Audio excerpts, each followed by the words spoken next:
Hello hello.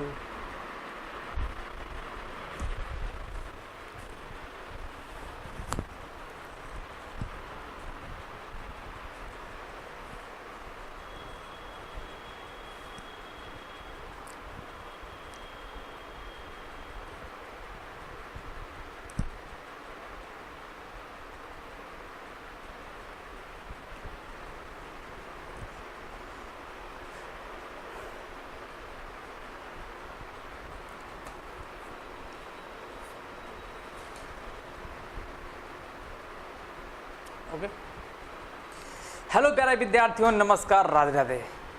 आ जाओ भाई एक और मास्टर क्लास के साथ। किसके लिए? पीजीटी टीजीटी के लिए, है ना भाई।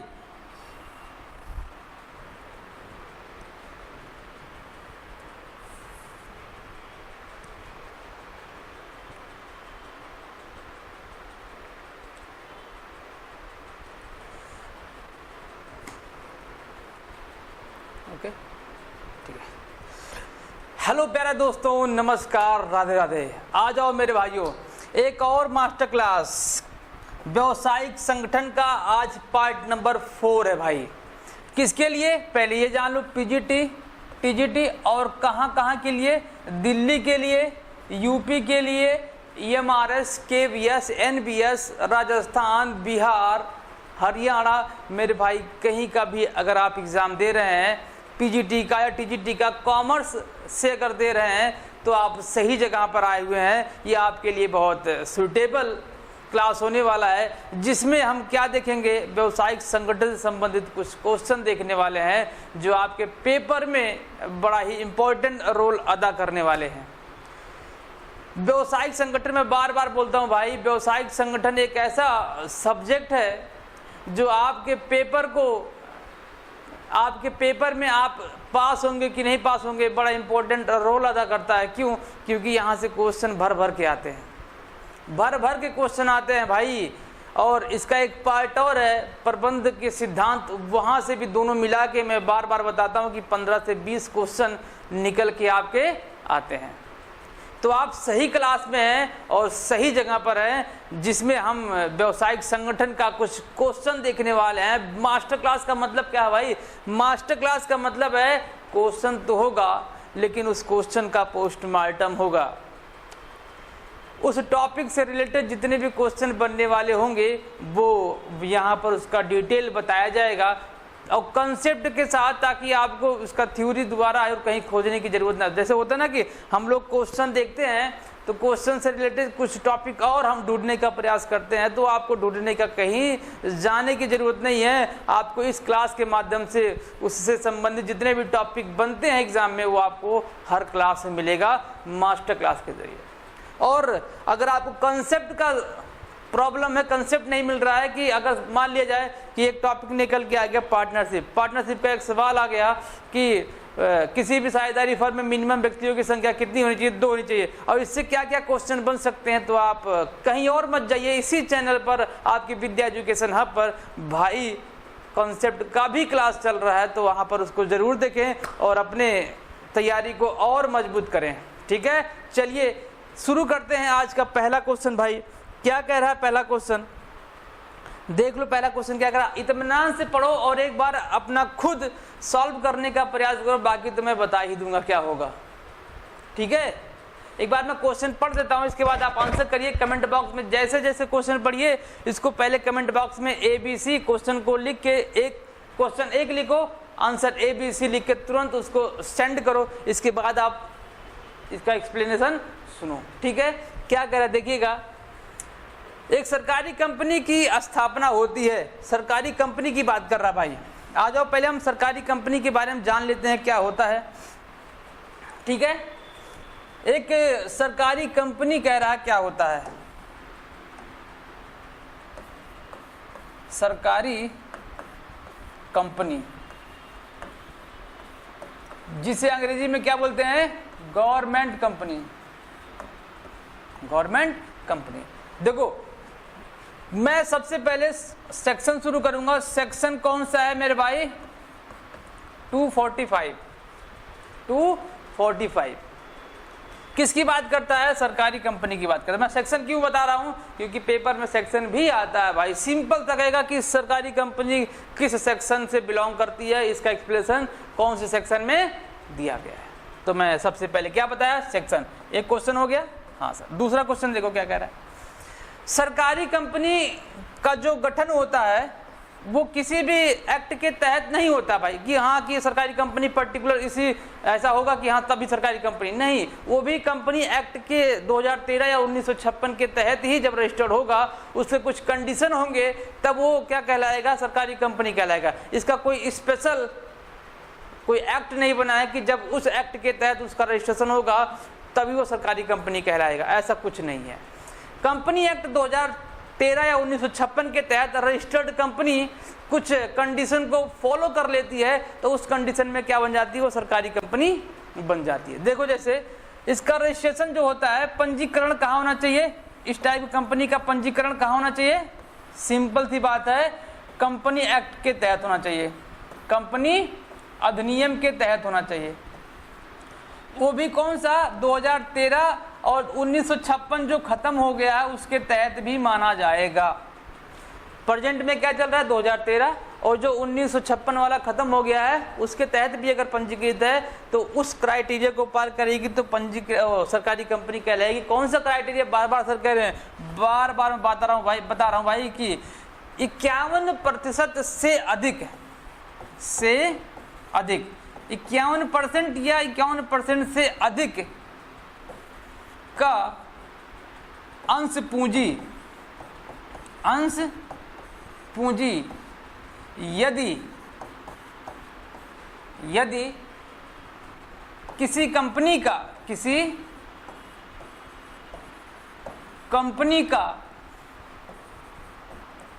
सरकार के पास हो, सरकार के अधिकार में हो या पास हो, या यूं कहें स्वामित्व हो,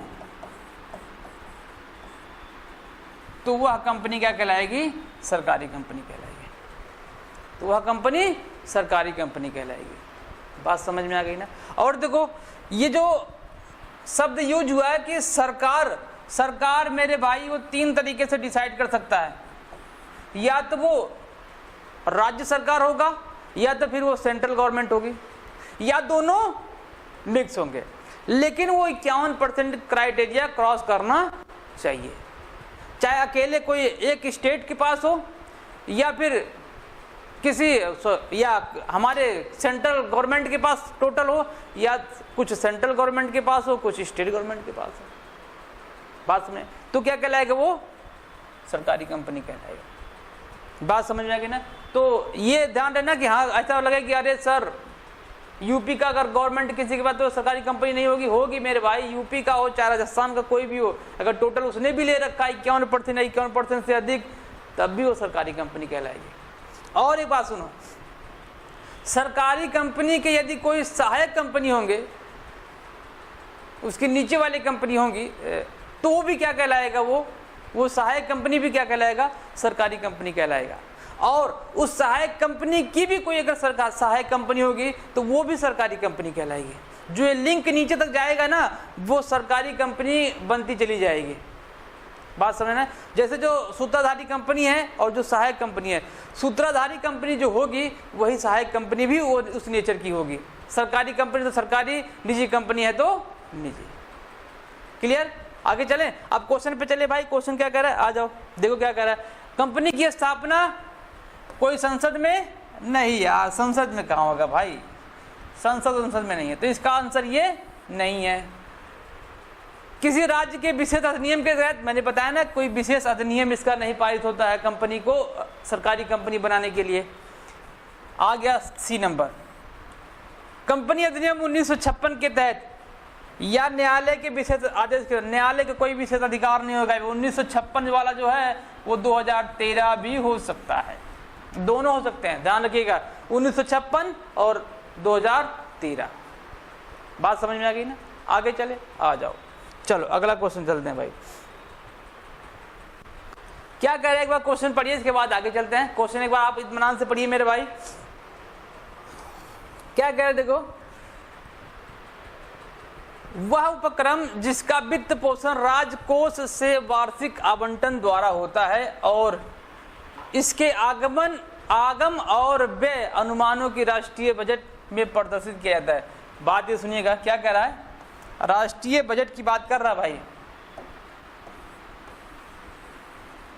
और ऐसी कंपनी कोई है जिसका वित्त पोषण मतलब पैसा कौन देता है, राजकोष के द्वारा वार्षिक आवंटन के जरिए इसका जो पैसे जो एक्सपेंस होते हैं, वित्त की आवश्यकता होती है, कौन देता है, राजकोष से मिलता है। मतलब कि भारत का जो सरकार है, सेंट्रल गवर्नमेंट है, वो उसका वित्त का वहन करती है। आ जाओ, इसके बाद उसका वर्णन कहाँ पर होता है, राष्ट्रीय बजट में। जो बजट आता है फरवरी में, वहां पर उसका उल्लेख किया जाता है। तो ऐसी कंपनी होती है, इसका एक्सप्लेनेशन देखो क्या किया, ऐसी कंपनी जो होती है वो क्या होती हैं, विभागीय कंपनी कहलाती या विभागीय संगठन कहलाते हैं। जैसे भारत का रेल, भारतीय रेल का जो बजट होता है वो वो सरकार के द्वारा हर साल अपने बजट में उसका उल्लेख किया गया होता है। इस साल इतना पैसा रेलवे को मिलने वाला है और उस रेलवे पर इतना पैसा कहाँ कहाँ खर्च करना है, वो पूरा डिटेल रेलवे डिपार्टमेंट अपना डिसाइड करता है। बात समझे? तो ऐसी कंपनी कौन सी होती है, विभागीय कंपनी। ध्यान रखिएगा, एक की पॉइंट, जिसका उल्लेख बजट में होता हो और जिसका वित्त कहां से मिलता हो, राजकोष से मिलता हो। दो की पॉइंट पकड़ो और आंसर कर दो तो क्या होगा, डिपार्टमेंटल होगा। ऐसे ऑर्गेनाइजेशन क्या होते हैं, डिपार्टमेंटल ऑर्गेनाइजेशन होते हैं। ये बात आप ध्यान रखिएगा। की पॉइंट क्या, बजट में जिसका उल्लेख हो, और दूसरा राजकोष के द्वारा उसका जो वित्त है हर साल उसको आवंटित होता हो, तो वो क्या कहलाएगा, विभागीय। इसमें कुछ ऑप्शन और दे रहा, देखो, एक पब्लिक कॉर्पोरेशन दे रहा है, एक सरकारी कंपनी दे रहा है। सरकारी कंपनी हम लोगों ने देख लिया। सरकारी कंपनी का पिछला क्वेश्चन तो था भाई, लोक निगम क्या होता है, इसे वैधानिक निगम भी बोला जाता है। लोक निगम और वैधानिक निगम बोथ आर सेम। ये क्या होते हैं, ये ऐसे निगम होते हैं मेरे भाई जिसका गठन क्या होता है, संसद में एक विशेष अधिनियम पारित करके किया जाता है ना, मजे की बात। तो अगर क्वेश्चन आए कि ऐसा कौन सा निगम है, ऐसी कौन सी संस्था है जिसका संसद में एक विधेयक के द्वारा उसका गठन किया जाता है, तो वो कौन सा है, लोक निगम है।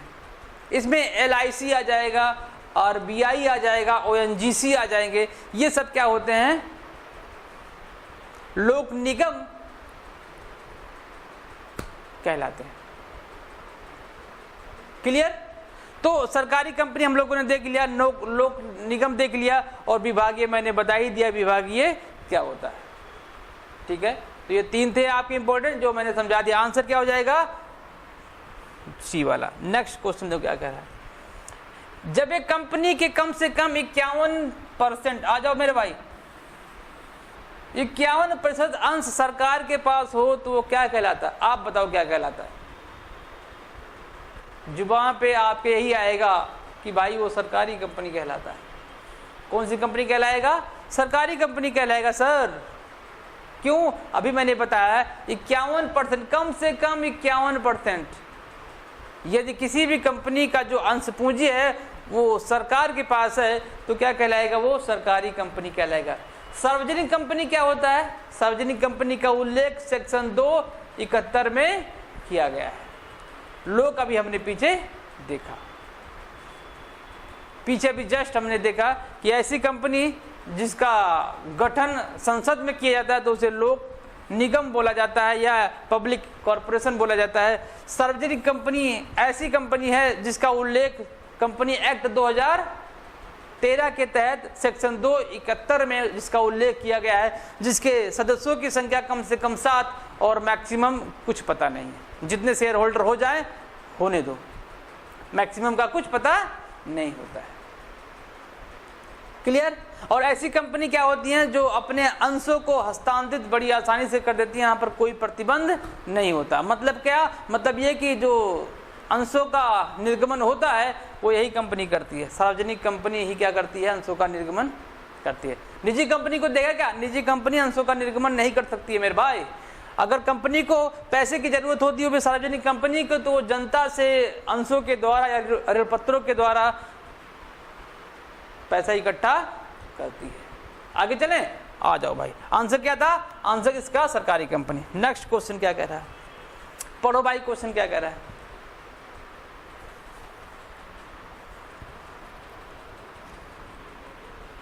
क्वेश्चन कह रहा है कि कुल मिला जुला के पूछ रहा है कि कंपनी की विशेषता इसमें से कौन कौन नहीं है। क्या है, कंपनी की विशेषता कौन सी नहीं है। अब आप एक बात सोचो कि कंपनी की विशेषता कौन कौन होती है, कौन कौन नहीं होती है। चलो सोचो भाई और आंसर करो इसका, क्या होगा आंसर।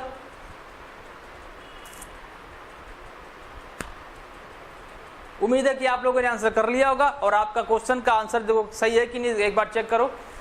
निम्नलिखित में से कौन सा वक्तव्य एक कंपनी के संबंध में सही नहीं है, मतलब कि कंपनी के संबंध में कुछ कह रहा है, क्या वो गलत कर रहा है सही कर रहा है। देखो पहला कह रहा है कि यह दावा कर सकती है और इस पर दावा किया भी जा सकता है। बिल्कुल, यह दावा कर सकती है और इस पर दावा किया भी जा सकता है। केवल और केवल पार्टनरशिप ऐसा है जिसके संबंध में प्रॉब्लम है। पार्टनरशिप अगर रजिस्टर्ड नहीं है तो वो क्या करती है, वो किसी थर्ड पार्टी पर दावा नहीं कर सकती है, लेकिन उस पर दावा किया जा सकता है। लेकिन कंपनी के संबंध में ऐसा नहीं है, वो दावा कर भी सकती है और उस पर दावा किया भी जा सकता है। क्यों, क्योंकि उसका पंजीकरण करना अनिवार्य होता है। कंपनी का पंजीयन होना अनिवार्य है भाई, इसीलिए उस पर दावा किया जा सकता है और दावा वो कर भी सकता है। अगला देखो, इसका पृथक वैधानिक अस्तित्व होता है। हाँ भाई, इसका जो है ना जो अस्तित्व है वो अलग होता है। अलग मतलब किससे, कंपनी के ऑनर से, और कंपनी का दोनों का अलग अलग होता है। एक सेपरेट एंटिटी सिस्टम इसी कंसेप्ट के तहत ही लागू होता है कि जो उसका दायित्व है, वैधानिक अस्तित्व है, वो दोनों क्या क्या है, अलग अलग है। ये दोनों मतलब ये भी सही है। अब क्या कर रहा है कि इसे दिवालिया घोषित किया। मेरे भाई यही तो आंसर है, यही आंसर है। पूछ रहा है कि नहीं हो सकता है, कंपनी को कभी भी दिवालिया घोषित नहीं किया जा सकता। आप नोट डाउन कर लो और इसको अपने दिमाग में सेव कर लो कि कंपनी को कभी भी दिवालिया घोषित नहीं किया जा सकता, कि ऑनर को दिवालिया घोषित किया जाता है भाई। क्लियर, तो ये क्या है, यही आपका आंसर सही है, सी वाला, कि इस कंपनी के संबंध में ये सही नहीं है। इसका उत्तराधिकार सतत होता है। ये भी क्या है, उत्तराधिकार क्या होता है, सतत होता है। और मैं एक दो लिख दूं, हाँ सर लिख दीजिए, आ जाओ लिख देता हूँ भाई, एक दो तीन और मैं। क्या होता है, सार्वमुद्रा होता है ना, सार्वमुद्रा होता है। और दूसरा क्या है, तीसरा ये आपका नेक्स्ट वाला क्या हो जाता है, इसमें भाई सीमित दायित्व होते हैं। सीमित दायित्व होता है। सीमित दायित्व का मतलब क्या भाई, सीमित दायित्व का मतलब है कि एक सदस्य जो होता है, शेयर होल्डर होता है, उसका दायित्व सीमित होता है। कहाँ तक, उसके अंशों के अंकित मूल्य तक। यदि उसने अंकित मूल्य का पेमेंट पूरा कर दिया तो उसका दायित्व वहां पर खत्म। यदि नहीं पेमेंट किया, जितना बाकी रह गया है वहां तक उसका दायित्व मेंटेन है। तो कहने का मतलब ये है। अगला देखो, इसका जो हस्तांतर अंश होते हैं, क्या होते हैं, इसके जो अंश होते हैं, स्वतंत्र हस्तांतरण होता है। हस्तांतरण पर कोई रोक नहीं है, ट्रांसफर हो जाता है आसानी से, कोई दिक्कत नहीं है। और ले लो भाई, ये क्या है, ये कृत्रिम व्यक्ति है मेरे भाई। क्या है ये, कृत्रिम व्यक्ति। कृत्रिम व्यक्ति इसलिए है क्योंकि ये मानव के द्वारा बनाया गया होता है। ठीक है, ये नेचर के द्वारा नहीं, मानव के द्वारा बनाया गया होता है। एक कंपनी अधिनियम के तहत इसका रजिस्ट्रेशन करके एक इसको सार्वमुद्रा और इसका अस्तित्व प्रदान किया जाता है, इसीलिए इसे क्या बोला जाता है, कृत्रिम व्यक्ति बोला जाता है। ओके क्लियर, कृत्रिम व्यक्ति को दिवालिया घोषित नहीं किया जा सकता है। नेक्स्ट क्वेश्चन आ जाओ, आराम से पढ़ो क्वेश्चन मेरे भाई। सार्वजनिक कंपनी के अंशधारियों का दायित्व निम्न सीमा तक सीमित होता, अभी मैंने बताया, उसके अंकित मूल्य तक, अंशों के अंकित मूल्य तक क्या होता है, दायित्व सीमित। कहीं मिला क्या चुकता मूल्य? नो, अंशों के अंकित मूल्य, आंसर नंबर बी। अंशधारियों की निजी संपत्ति नहीं मेरे भाई, निजी संपत्ति कुछ अंशों को मांगी गई, नो नो नो। क्या है option number B, face value of the shares, face value of the shares.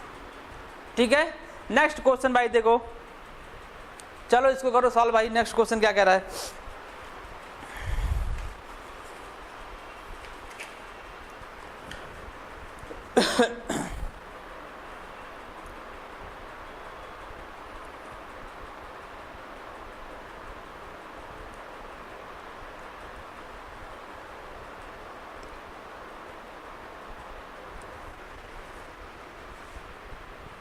हो गया? पढ़ लिए क्वेश्चन आप लोग? क्या करें देखो, एक कंपनी का निम्नांकित में से कौन सा लक्षण नहीं है? सेम क्वेश्चन आ गया तो भाई, सेम क्वेश्चन। ओह, लक्षण वाला क्वेश्चन कौन सा था? ऑप्शन नंबर दिवालिया घोषित किया जा सकता है, ये नहीं है, ये तो भाई अलग हो गया। अगला क्वेश्चन देखो, सेम क्वेश्चन हो गया था। एक कंपनी का प्रथम संचालक, आ जाओ भाई देखो, वेरी इंपॉर्टेंट क्वेश्चन, प्रथम संचालक की नियुक्ति कौन करता है? यहां पर दोनों बताऊंगा मैं, प्रथम संचालक की नियुक्ति, इसके बाद के संचालकों की नियुक्ति कैसे होती है। देखो, प्रथम संचालक की नियुक्ति तो प्रवर्तकों के द्वारा होता है, प्रमोटर्स के द्वारा होता है, और इसका उल्लेख कहां पर होता है? इसका उल्लेख भाई MOA में होता है, पार्षद फीमानियम में इसका उल्लेख किया जाता है। ठीक है, और इसी संचालक का जो उल्लेख हुआ होता है उसी के साथ कंपनी का पंजीयन होता है। बात समझ आए ना? यदि इस संचालक जो है, प्रथम संचालक के रिटायरमेंट के बाद उसका जो ड्यू डेट रखा गया होगा, या खुद स्वेच्छा से जब रिटायरमेंट हो जाएगा, छोड़ देगा संचालक पद का, तो इसके बाद के संचालकों की नियुक्ति कौन करता है भाई? अंशधारियों के द्वारा सामान्य सभा में। सामान्य सभा क्या होता है? जो एक कंपनी के द्वारा एक वार्षिक सभा अरेंज की जाती है, जो मैक्सिमम 15 महीनों के अंदर अंदर कर लेना होता है।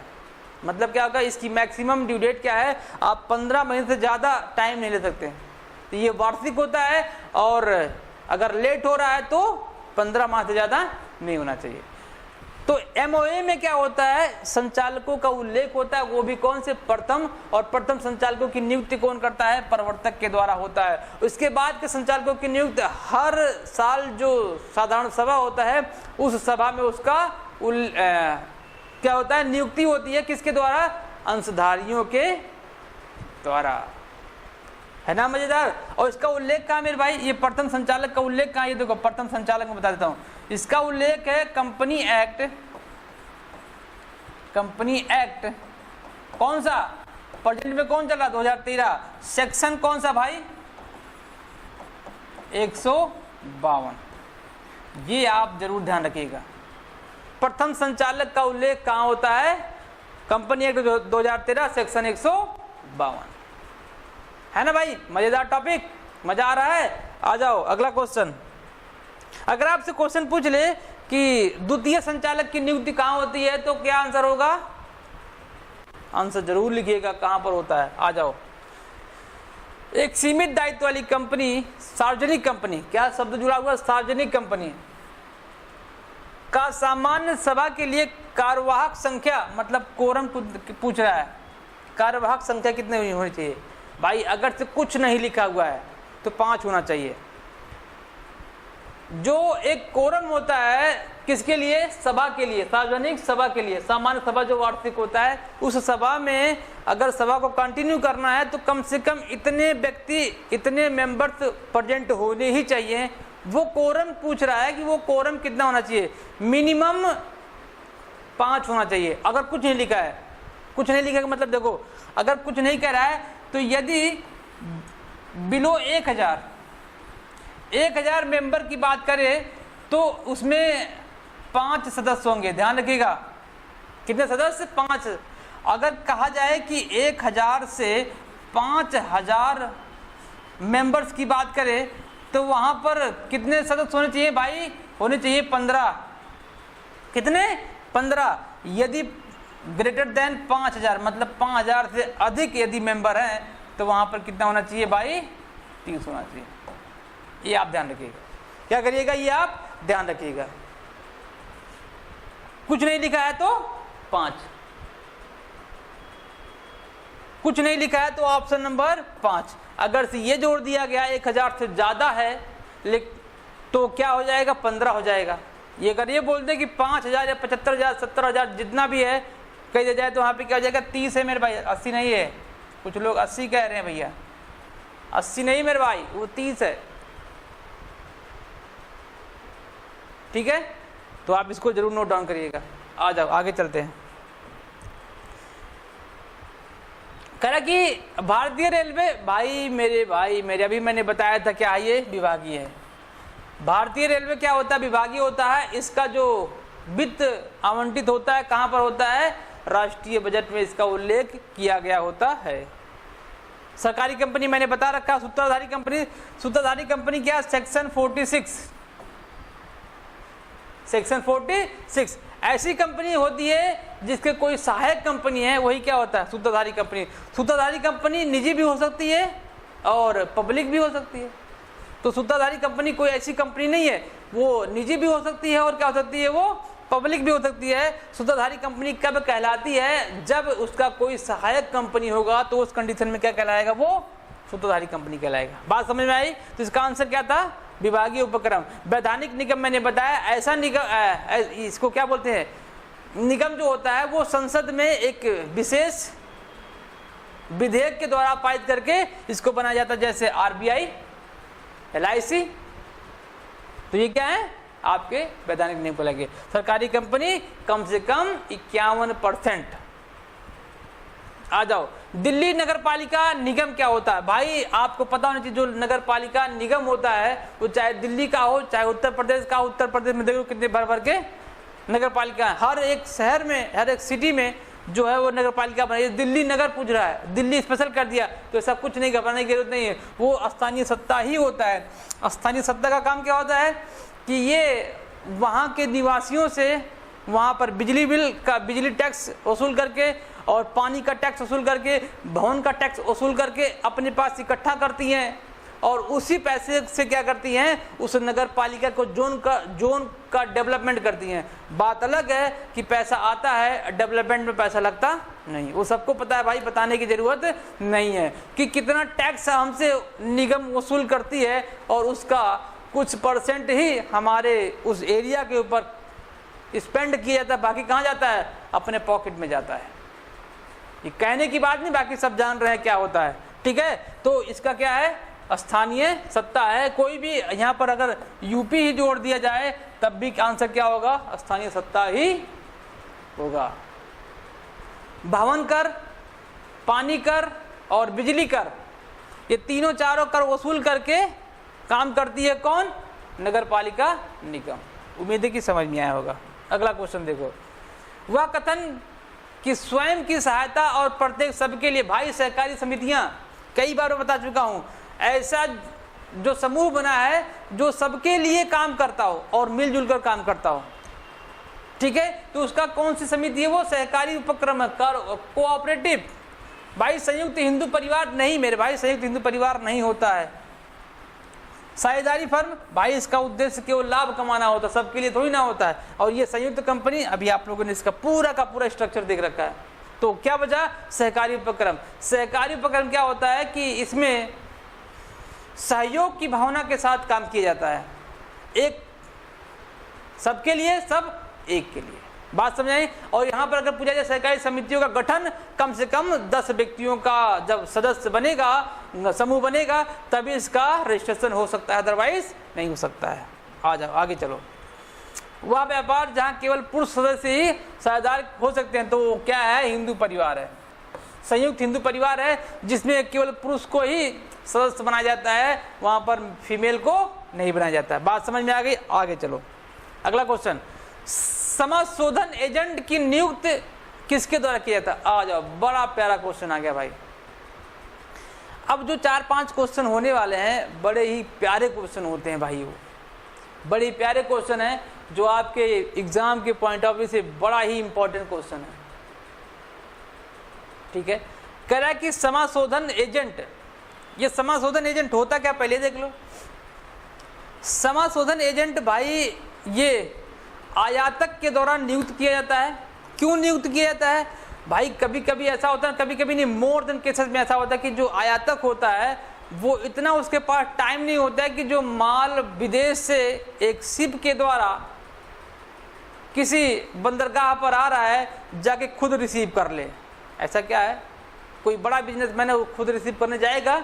नहीं जाएगा। तो इस कंडीशन में आयातक के द्वारा एक एजेंट की नियुक्ति की जाती है जो उस शिप से, जहाज से माल को उतार कर कहां पर, आयातकर्ता के गोडाउन तक पहुंचाता है। उसे क्या बोलते हैं? समाशोधन एजेंट बोलते हैं।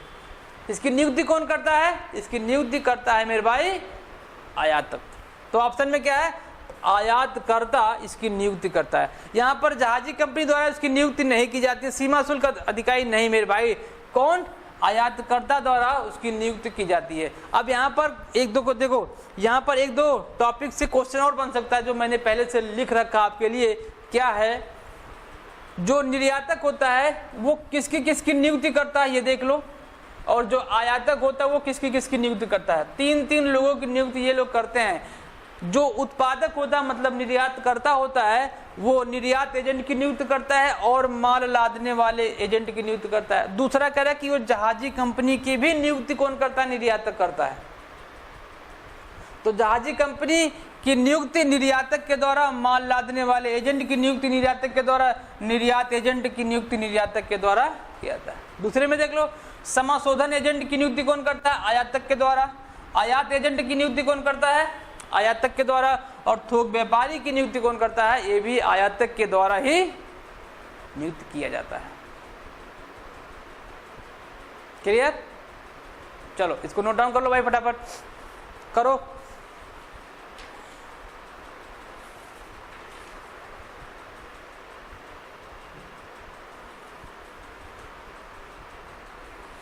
हो गया भाई?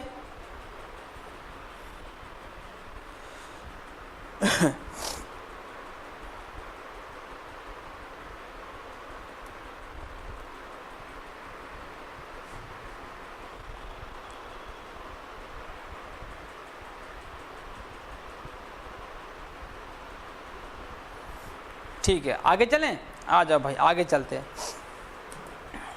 अगला क्वेश्चन देखो क्या कह रहा है।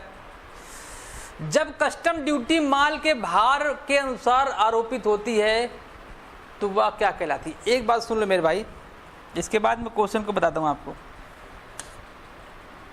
जो कस्टम ड्यूटी होती है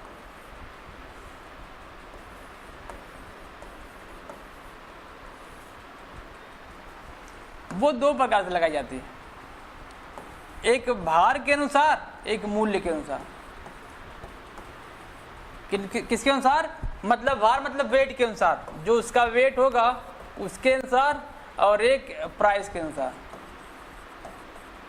2 तरीके से लगा रहा है। यदि भार के अनुसार लगाया जाता है तो उसे विशिष्ट कहा जाएगा, और यदि मूल्य के अनुसार लगा, इसे क्या बोला जाएगा? यथा मूल्य कहा जाएगा। यथा मूल्य कहा जाएगा। बस आपको इतना ध्यान रखना है। क्या? यदि भार के अनुसार, उसके वेट के अनुसार, उसका जो तौल है उसके अनुसार यदि कस्टम ड्यूटी लगाई जाती है तो विशिष्ट कहलाएगा। यदि क्या कहला, मूल्य के अनुसार लगाता तो क्या कहलाएगा? यथा मूल्य। अब देखो इसमें ऑप्शन क्या कह रहा है। कुछ कह रहा है कस्टम ड्यूटी किसके अनुसार? भार के अनुसार पूछा तो भार के अनुसार क्या? विशिष्ट कहलाएगा। और यदि यहीं पर मूल्य हो जाता तो मूल्य में क्या? यथा मूल्य हो जाता। क्लियर? समझ में आ गया ना?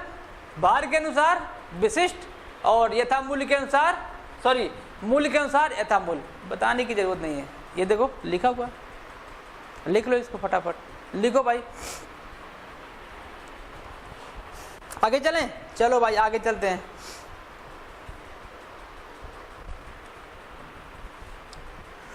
एक निर्यातक जो जहाजी बिल की निम्नलिखित प्रतियां तैयार करता है, जो निर्यातक होता है जहाजी बिल 3 प्रतियों में तैयार किए, जहाजी बिल कितने 3 प्रतियों में तैयार किए जाते हैं, ठीक है, 3 प्रतियां।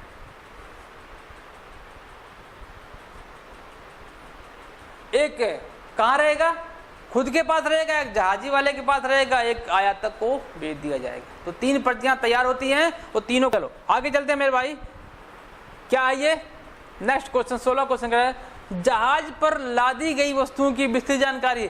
यदि जहाज पर लादी गई वस्तुओं की विस्तृत जानकारी चाहिए तो कहां मिलेगा वो, भारण। इसे क्या बोलते हैं, लोडिंग बिल बोलते हैं, लोडिंग बिल इसे बोला जाता है, भारण बिल बोला जाता है। यदि सामान जो जहाज पर लद गया है वो क्या क्या है उसकी विस्तृत डिटेल अगर चाहिए तो कहां मिलेगा वो, भारण। देखो इंटेंड क्या होता है, साख पत्र क्या होता है, भारण का पता चल गया क्या होता है, ये पूरे वस्तु के बारे में पूरी जानकारी देने वाला होता है। इंटेंड क्या होता है, इंटेंड आयातक के द्वारा निर्यातक के पास भेजा गया एक बिल है, पत्र है, जिसमें आयातक निर्यातक से यह बोलने का प्रयास करता है कि जो मेरा आप वस्तु या गुड्स भेज रहे हो वो जैसे मैं कह रहा हूं इस पत्र में उसके अकॉर्डिंग होना चाहिए। मतलब पैकिंग कैसे होगा, कौन सी जहाज पर आएगा, उसका आने का टाइमिंग क्या होगा, माल की क्वालिटी क्या होगी, सारा डिटेल वो आयातक खुद निर्यातक को भेज देता है कि मैं ऐसा माल चाह रहा हूं और मेरी पैकिंग भी ऐसी ही होनी चाहिए। तो वह जो पत्र लिखता है वो क्या कहलाता है, इंटेंड कहलाता है। बात समझ आ गई ना, इंटेंड क्या होता है, क्लियर। कौन लिखता है, आयातक इसको लिखता है, आयातक। किसको, किसको, निर्यातक को भाई। आयातक के द्वारा निर्यातक को लिखा जाता है हमको ये वस्तु ऐसे चाहिए, प्राइस क्या है, कैसे आएगा, पैकिंग का ढंग क्या है, कौन सा जहाज रहेगा जिस पर लद के आएगा और टाइमिंग क्या है, सारा डिटेल इंटेंड में होता है। साख पत्र क्या होता है, साख पत्र भी आयातक के द्वारा निर्यातक को भेजा जाता है। किसकी मांग पर, निर्यातक की मांग पर। मैं यहाँ पर हूँ इंडिया में और मैं भाई विदेश से कोई वस्तु परचेज करके मैं यहाँ पर बिजनेस सेटअप करना चाहता हूँ। क्या जो वहाँ का विदेशी का इंसान है, जो आदमी है, क्या मुझे वो ऐसे पैसा माल भेज देगा, नहीं भेजेगा। वह क्या मांगेगा, सबसे पहले कहेगा कि भैया आप अपना साख पत्र मुझे भेज दो कि आपका आपके देश में गुडविल क्या है, क्रेडिट क्या है। इसीलिए साख पत्र को निर्यातक के द्वारा आयातक से मांगा जाता है और भेजता कौन है, आयातक। तो लिखने वाला आयातक होता है क्या, साख पत्र, रिसीव करने वाला निर्यातक होता है। क्यों मांगा जाता है, एक विश्वास के लिए कि जो विदेशी वो माल भेजेगा उसका पेमेंट सही तरीके से हो पाएगा कि नहीं हो पाएगा, इसीलिए साख पत्र लिखा जाता है और इंटेंड इसलिए लिखा जाता है। उम्मीद है कि आपको समझ में आया होगा। अब आप बताओ, इससे मैं 3-4 क्वेश्चन, एक क्वेश्चन से 3 से 4 क्वेश्चन मैं निकाल के दे रहा हूँ, हर 3-4 पॉइंट निकाल के दे रहा हूँ, है ना। इसीलिए मास्टर क्लास इसका नाम रखा गया है कि एक क्वेश्चन से कई क्वेश्चन निकल के आएंगे। आ जाओ भाई।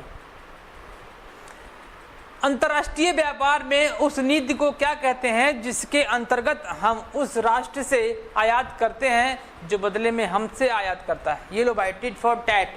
अगर आप हमसे आयात नहीं करोगे तो हम आपसे, या आयात या निर्यात नहीं करोगे तो हम आपसे आयात निर्यात नहीं करेंगे। क्लियर, यही है, देखो ठीक है। उसे क्या बोलते हैं, द्विपक्षीय व्यापार बोलते हैं। ठीक है, यह व्यापार नीति का एक पॉलिसी होता है।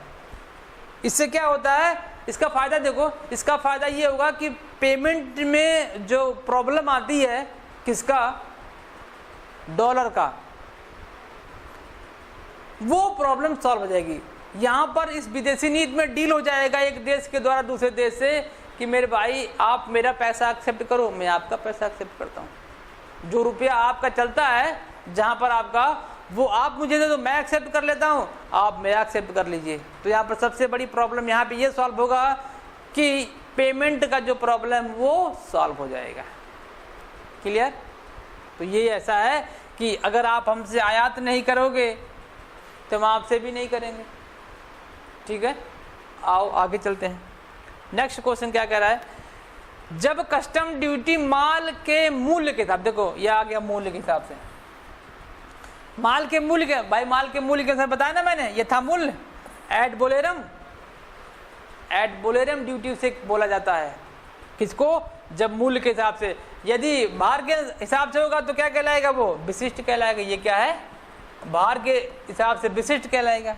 उत्पादन ड्यूटी क्या होता है, ये किसी भी देश के अंदर जो वस्तुएं उत्पादित होती हैं उस पर लगाया गया शुल्क क्या कहलाता है, एक्साइज ड्यूटी का, उत्पादन ड्यूटी कहलाता है। क्लियर? आ जाओ आगे चलो, अगला देखो क्या है, माल के आयात के लिए दिया जाने वाला आदेश कहलाता है, ये लो इंटेंड आ गया, मैंने बोला ना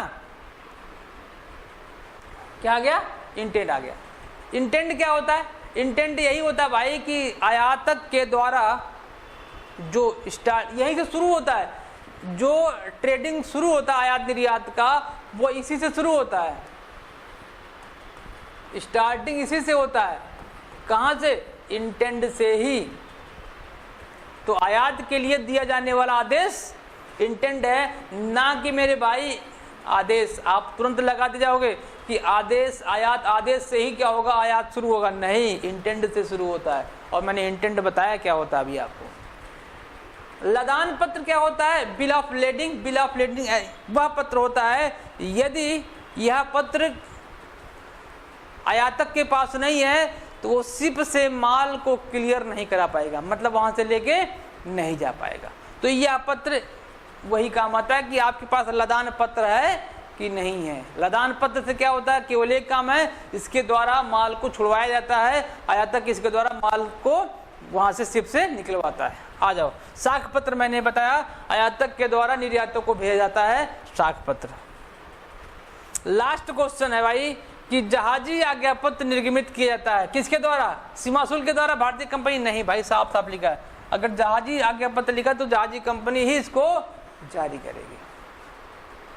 ठीक है, जहाजी पत्र जहाजी कंपनी द्वारा जारी किया कि भाई आपका माल हमारे जहाज पे लद चुका है, अब आप ये पत्र लिखिए, रखिए जो आज्ञा पत्र है, आप इसके द्वारा आप अपना माल वहां पर रिसीव कर लीजिए। ठीक है, तो ये क्या थे आपके 20 question, very important for the PGT and TGT exam. ठीक है, उम्मीद है कि आपको क्वेश्चन समझ में आया होगा और अच्छा भी लगा होगा। अगर भाई वीडियो अच्छा लग रहा है तो वीडियो को लाइक जरूर कर देना भाई, और अगर आप चैनल पर नए हैं तो चैनल को सब्सक्राइब भी जरूर करते हुए जाइएगा और बेल आइकन प्रेस कर लीजिएगा। जैसे मेरा वीडियो आपको मिले तुरंत आप अपडेट हो जाइए, उसको तुरंत देख लीजिए।